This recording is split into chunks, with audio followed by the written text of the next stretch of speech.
What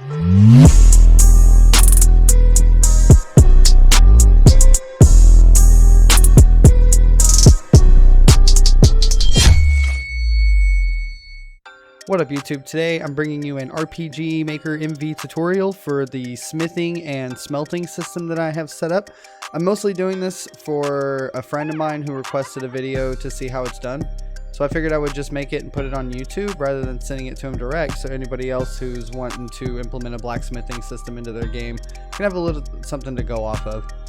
Okay, so getting right into it, we come over here to the common events and you see I have a smelting and a smithing one here.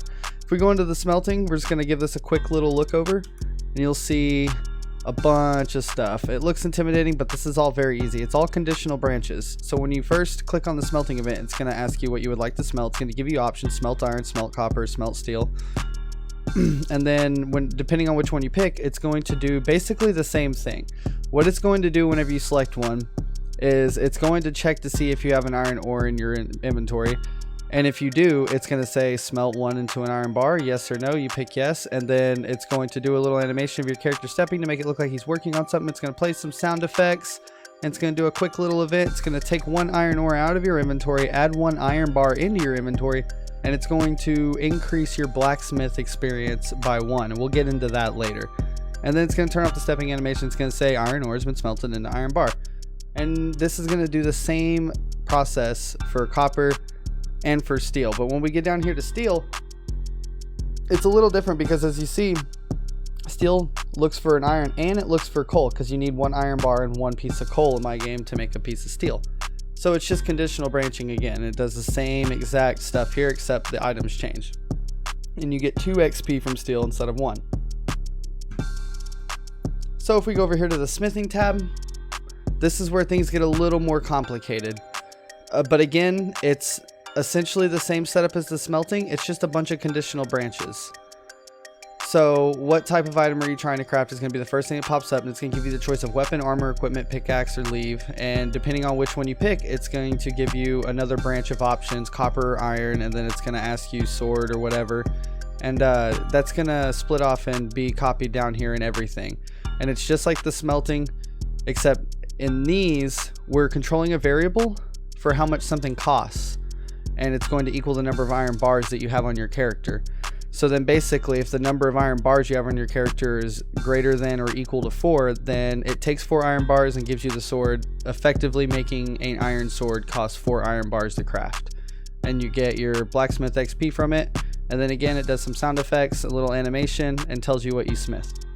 So now that we have an idea of what we're looking at, let's go into the game and let's test this out. One thing I want to point out before we get into the tutorial is, if you're not comfortable with using variables and calling them in conditional branches and using common events, then I would definitely head over to maybe Driftwood Gaming or some random dude's page and watch their tutorials for that stuff, because you definitely need to know what you're doing with variables and conditional branches in order to script this out. Okay, so we're back here. We're in our tutorial town, so we're going to go over here and we're going to test this out. If we talk to this guy, he's going to say a bunch of stuff, yada, yada, yada, blah, blah, blah. But basically, he's going to say, talk to me once you crafted an iron pickaxe. So we're going to look here. We found an iron ore there. Come over here. We found another piece of iron ore. So we're going to come to the smelter, and right off the bat, if we try copper, it's going to tell us we don't have any copper ore, because we don't. But we found 2 iron ore, so we're going to go ahead and cook those up. And I plan on implementing a button to melt all at once, because this is taking a while sometimes. And we go over to crafting anvil, we'll notice that we have all these options just like it was in the script. And he wants us to craft an iron pickaxe, so if we go down here and pick iron pickaxe, it's gonna, boom, you smith an iron pickaxe. Now we go down to king iron, we have an iron pickaxe. Now when we talk to him, he's basically just gonna tell us how pickaxes work. And now if we talk to him, your current blacksmith level is 1. You have 4 blacksmithing experience. You will level up with every 100 blacksmithing experience. Keep up the good work. So let's take a look at that section now. Alright, so we're back in the common events. And if we get on here, we notice blacksmithing level. So this right here is a very watered down and basic way to do a job class, or a job experience system. And all you're doing is you're going to create a variable that says blacksmith experience, and then you create all these conditional branches where if your blacksmith experience is less than 100, your blacksmith level is 1. And if your blacksmith XP is less than 200, then your blacksmith level is 2. So on and so forth until you want to stop. It doesn't really matter. It's up to you. And if we leave out here, you'll notice over here I have a switch. And all this does is it controls job level system on. And with that job level switch on, then anytime we get blacksmith experience, it's going to activate because we have the switch here for job level system on, which if you didn't want somebody to gain experience for whatever reason, all you would have to do is turn that switch off in your world. So just to recap, you come in here, you make another common event for your leveling. I call it blacksmith level. Make sure it's parallel so that way it runs in the background without affecting your character or your game at all. And make sure you have a switch on that that connects here to make sure that this runs from the start of your game. That's essentially what this is. This doesn't work until that switch is on. So as soon as you put that switch to activate in your game, this starts activating.